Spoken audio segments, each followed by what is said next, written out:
আমাদের ভালো লাগাতে সকলকে অনেক অনেক অনেক স্বাগত জানিয়ে আমার আজকের গল্প আরম্ভ করছি। আজকের গল্প মনের মানুষ। গল্পটি তাহলে শুরু করি। 6 মাস হলো চাকরি পেয়েছি। বাড়ি থেকে তাই বিয়ে দেওয়ার জন্য সবাই খুব ব্যস্ত হয়ে পড়েছে। অনেক কষ্টে চাকরি পাওয়া অবধি আটকে ছিলাম, আর কোনো অজুহাত পেলাম না ওদেরকে ঠেকানোর। তাই রাজি হতেই হলো। এক এক করে দেখাশোনা আসা শুরু হলো। কারো মাথায় চুল কম, কারো আবার ভুঁড়ি বেশ উঁকি মারছে। কিন্তু কিছু বলতে গেলেই মা বলছে, রূপ দেখতে নেই মানা, ছেলে হলো সোনার আংটি, বুঝলে? সেটা বাঁকা হলেও সোনা। মায়ের এই অদ্ভুত যুক্তির কাছে আর উত্তর খুঁজে পেলাম না। এটা ঠিক যে রূপ দেখা উচিত না, কিন্তু একটা আধ ঘন্টার দেখাশোনাতে মানুষ রূপ আর ইনকাম ছাড়া দেখেটাই বা কি? যে ছেলেগুলো দেখতে আসছে তারা কি আমার রূপ ছাড়া অন্য কিছু দেখতে আসছে? আমি হেসে হেসে ঘাড় নেড়ে উত্তর দিচ্ছি, তার মানে কি আমি খুব নম্র ভদ্র স্বভাবের হয়ে যাচ্ছি? নাকি ওই ছেলেটা যখন হেসে বলছে, তোমার কি ম্যাথ প্রিয়, তখন এটা বোঝাচ্ছে যে সে আমার পড়াশোনা নিয়ে খুব ইন্টারেস্টেড? এসব কোনোটাই নয়। তবু যে এই আধ ঘন্টায় মিষ্টি আর চায়ের সাথে কি করে ভবিষ্যৎ নির্ধারণ করে ফেলে বড়রা, বুঝে উঠতে পারি না। মাকে যখন এই দ্বিধা নিয়ে বলতে যাই, তখন মায়ের একটাই কথা, বড়রা সব বোঝে। একটা ছেলে কেমন, তার পরিবার কেমন, ওই কিছুক্ষণের মধ্যেই বোঝা যায়।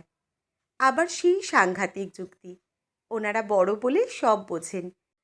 কিন্তু যখন দুটো প্রাপ্তবয়স্ক ছেলে মেয়ে একে অপরকে ভালোবেসে ঘর বাঁধতে চায়, তখন ওরা কিছুই বোঝে না।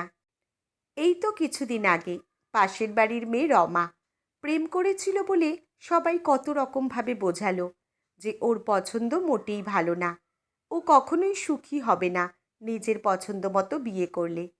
অথচ নিজেরা যেখানে রমার বিয়ে দিল, সাংসারিক অত্যাচারে মেয়েটা একেবারে নাজেহাল হয়ে গেল। তবু কোনো দোষ নেই, কারণ বড়রা দেখে শুনে বুঝে সুঝে মেয়ে দিয়ে বিয়ে দিয়েছে বলে কথা। আমার অবশ্য এসব কোনো সমস্যা নেই, কারণ আমি কোনো দিন নিজেই নিজের পছন্দের ওপর ভরসা করে এগোতে পারিনি। তাই বাবা মা অনায়াসে নিজেদের কাঁধে আমাকে সেটেলড করার দায়িত্ব নিয়ে নিয়েছে। রোজ অফিস আর রবিবার দেখাশোনাতে সেজেগুজে বসে পড়া, এই এক নতুন কাজ হয়ে দাঁড়িয়েছে যেন। এক একজনের সাথে কফি শপ অবধি ব্যাপারটা এগিয়েছে। কিন্তু আমি আর ওদের সাথে বলার মতো কথা খুঁজে পাই না। কী যে বলবো, কী প্রশ্ন করলে যে ছেলেটার মেন্টালিটি মনোভাব বোঝা যাবে, এসব আর বুঝে উঠতে পারি না। আজও সেরকম একজনের সাথে দেখা করার কথা। মা সকাল থেকেই আমাকে বেসন, দুধ, কাঁচা হলুদ প্রভৃতি নানা রকম জিনিস মাখাতে ব্যস্ত হয়ে পড়েছে। যেন মনে হচ্ছে এই কিছুক্ষণের রূপচর্চাতেই আমি শ্যামবর্ণ থেকে দুধের মতো ফর্সা হয়ে যাব। যাক, যে যেটা করে শান্তি পায় আমি তাই, আর কোনো বাধা দিই না। পুতুলের মতো বসে সব মেখে চলেছি। এসব করতে করতে দুপুর হয়ে এলো। মাংস ভাত বেশ রসিয়ে খেতে বসলাম। মা বলে বসলো, ছোট ছোট গাল তুলে খা, অত বড় মুখ খোলা মেয়েদের ভালো দেখায় না। খারাপ লাগলো না। কদিন ধরেই এখন বিভিন্ন বিষয়ে এরকম জ্ঞান বিতরণ চলছে। বলা ভালো আমার গ্রুমিং চলছে আদর্শ বউ হওয়ার। বাধা দিলে এক্সট্রা আরও অনেক কথা শুনতে হবে, তাই চুপচাপ মেনে নিলাম। বাবা বলল, কখন বেরোবি তাহলে? আমি উত্তর দেওয়ার আগেই মা বলল, এই তো 4টে নাগাদ বেরোলেই হবে। এত করে বলছি পার্লার থেকে একটু সেজে নিতে, কিছুতেই শুনছে না। তুমি একটু বলো তো। বাবা একটু তবু বোঝে আমার মনটা। বলল, তুমি এবার একটু বাড়াবাড়ি করে ফেলছো। মানাকে যার পছন্দ করার হবে এমনিই করবে, এত করে ব্যস্ত হওয়ার মতো কিছু হয়নি। মা দমে যাওয়ার পাত্রী নয়। ঝাঁঝ দেখিয়ে বলল, ওই অহংকারে আছো বলেই তো এতদিনে কেউ হ্যাঁ বলল না। আমাদের মেয়ের এত গুণ, তবু রংটা চাপা বলে কেউ এগোচ্ছে না। তাহলে ও যদি একটু নিজেকে পরিপাটি করে রাখে, ক্ষতি কী? আবার সেই এক বিষয়ে আলোচনা, ঝগড়া, কথা কাটাকাটি শুরু হলো। বড় বিরক্তি লাগে এসব আলোচনা। তাই চুপচাপ খাওয়া শেষ করে উঠে পড়লাম। খাওয়ার তৃপ্তিটাই মাটি হয়ে গেল। বেজার মুখে ঘরে গিয়ে শুয়ে পড়লাম। মনে মনে ঠিক করে নিলাম মায়ের এই প্ল্যানটাও ভেস্তে দেব। সঙ্গে সঙ্গে একটা তৃপ্তির হাসি ফুটে উঠল। মনের সুখে একটু ঘুমিয়ে নিলাম। ঘুম ভাঙল যথারীতি মায়ের হাঁকাহাঁকিতে। উঠে দেখলাম সবে 3:15 বাজে, কিন্তু এমন অবস্থা যেন 4টে বেজে গেছে। নিজের মতো জিন্স টপ পরে হালকা সাজে বেরোতে গেলাম। যথারীতি মায়ের পছন্দ হলো না। জোর করে একটা চুড়িদার পরানোর জন্য জোরাজুরি করতে লাগলো। প্রতিবার ওই বিচ্ছিরি জামাগুলো পরে যাচ্ছিস বলেই কেউ পছন্দ করছে না। আমি আর কতবার বলবো মা, ওগুলো পরেই আমি স্বাভাবিক থাকতে পারি। এটা তোর অফিস নয়। শাড়ি তো পরতে বলছি না, কিন্তু চুড়িদার পরতেই হবে। ছোটো মামার ওই চুড়িদারটা বের করে রেখেছি, ওটাই পরতে হবে। আবার মেনে নিতে বাধ্য হলাম। আসলে ফালতু চেঁচামেচিটা আমার একদম পছন্দ না। সেই জন্য অনেক কিছু মেনে নিই। পরে যদিও ভাবি এই মেনে নেওয়াগুলোর জন্য আমার মতটা আর আলাদা করে গুরুত্ব পায় না। মা ধরেই নেয়, মা যা বলবে আমি সেটা শুনবই। কিন্তু তবু পারি না মায়ের বিপরীতে গিয়ে নিজের মতের প্রাধান্য দিতে। অথচ অফিসে আমি একদমই এরকম না। সেখানে জোর করে কেউ আমাকে দিয়ে কিছু করাতে পারে না। কিন্তু নিজের লোকের কাছে কীরকম দুর্বল হয়ে যায়। আজ তাই ঠিক করলাম খুব স্ট্রেটভাবে ওই ছেলেটার সাথে কথা বলবো। একটা ট্যাক্সি নিলাম, সেটাও মায়ের কথা মতো। তবু পৌঁছাতে 4:15 বেজে গেল।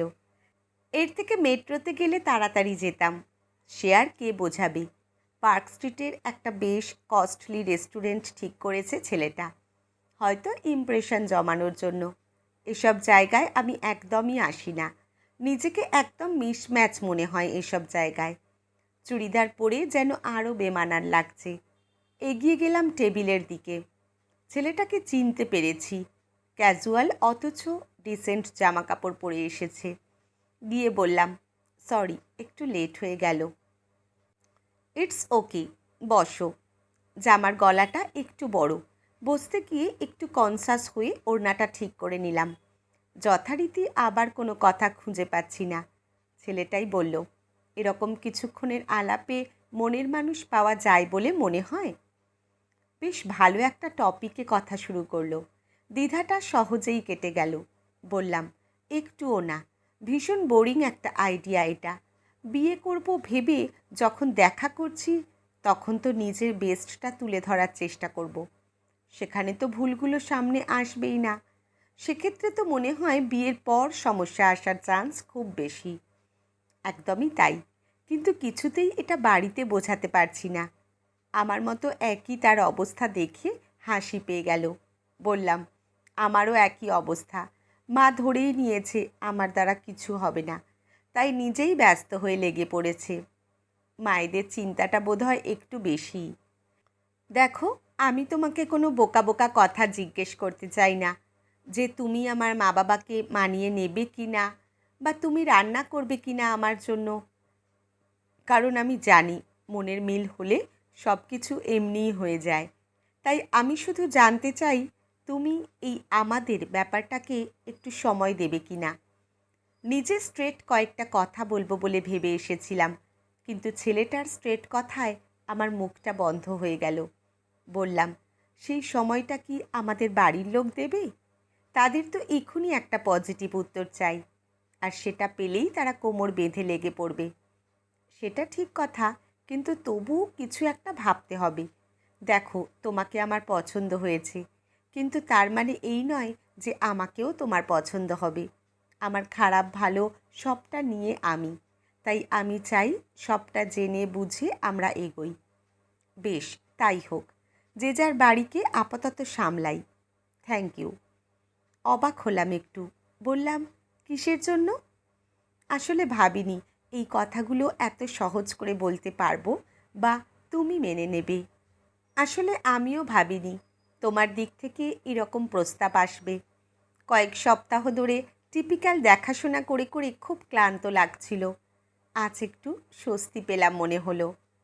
বেশ, তাহলে এই যান্ত্রিক জায়গা থেকে বেরিয়ে একটু গঙ্গার ধারে যাবে? একটু ফ্রেশ হাওয়া পেলে ভালো লাগবে আশা করছি। এটাও যেন বেশ মনের কথা। বললাম, ঠিক আছে। বাড়ি ফিরতে বেশ সন্ধে হয়ে গেল। ফেরার সময় আর ট্যাক্সি নিলাম না, মেট্রো থেকে নেমে একটা টোটো ধরলাম। মনটা বেশ ফুরফুরে লাগছে, আর কোনো বোঝা নেই যেন মনের মাঝে। টোটোতে লক্ষ্য করলাম সামনের সিটটা ফাঁকা থাকা সত্ত্বেও ড্রাইভার ওখানে কাউকে বসাচ্ছে না। মনে একটা কৌতূহল উঁকি দিচ্ছিল। উত্তরটা তাড়াতাড়ি পেয়ে গেলাম। কিছুটা এগোনোর পর ওখানে একটা মেয়ে উঠে বসলো। তারপর দুজনে খুব সুন্দর গল্প করতে করতে এগোতে লাগলো। একেই হয়তো বলে মনের মানুষ, যার উপস্থিতিতে দৈনন্দিন কাজের অংশও ভীষণভাবে সুন্দর হয়ে যায়। আজ এই সুন্দর সম্পর্কের অর্থ কিছুটা বুঝতে পেরেছি মনে হলো। আজকের গল্প এখানেই সমাপ্ত। কলমে সংযুক্তা, পাঠে জয়তী। ধন্যবাদ।